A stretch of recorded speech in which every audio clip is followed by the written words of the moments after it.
ज्येष्ठ कामगार नेते कॉम्रेड गोविंद पानसरे हत्या प्रकरणातील 6 संशयितांना उच्च न्यायालयाकडून जामीन मंजूर.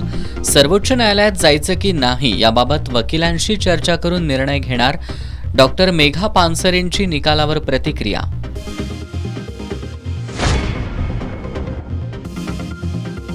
दत्त दालमिया कारखान्याच्या HR मॅनेजरच्या आक्षेपार्ह भाषणानंतर आसुर्ले पोर्लेकर संतापले. त्या अधिकाऱ्याची हकालपट्टी करण्याची केली मागणी.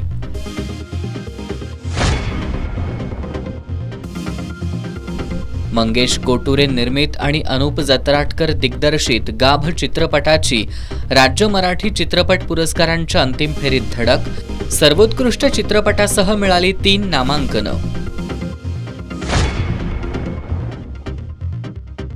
पन्हाळा तालुक्यातील मल्हारपेठ आणि हातकणंगले तालुक्यातील नेलेवाडी इथं गव्याचं दर्शन. वनविभागानं गव्याचा बंदोबस्त करण्याची स्थानिकांची मागणी.